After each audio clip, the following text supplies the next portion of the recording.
Dus eigenlijk zou je het als een soort veilingcatalogus kunnen zien, omdat al die landerijen die verkocht gingen worden hierin afgebeeld staan. Nou, hier ligt een kaartboek van de landerijen van de Universiteit Leiden uit 1645. De universiteit had veel grondbezit. Dat heeft alles te maken met de Reformatie, dus geestelijke gronden, geestelijke bezittingen werden geconfiskeerd.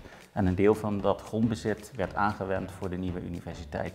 Dus die landerijen werden verpacht en de pachtopbrengsten was een belangrijke inkomstenbron voor de Universiteit Leiden.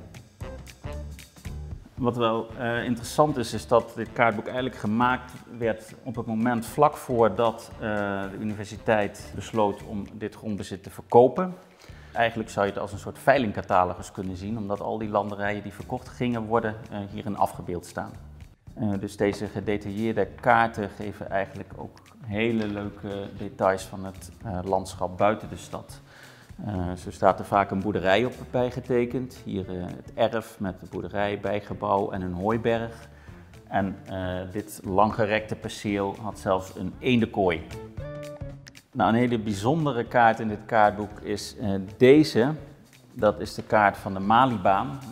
Nou, de Malibaan heeft zijn naam te danken aan het Malispel. Dat was een populaire sport voor studenten in de 17e eeuw. Het is eigenlijk een soort voorloper van het huidige golf. Nou, het was een lange baan van zo'n 700 meter lang, waar de studenten met een houten stok tegen een bal moesten slaan en in zo min mogelijk slagen het laatste poortje van die baan moesten halen.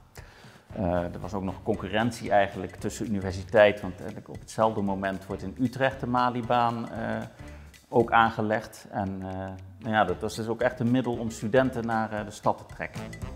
De Malibaan kennen we nog steeds als straatnaam. Dat is de straat die eigenlijk achter de universiteitsbibliotheek langsloopt.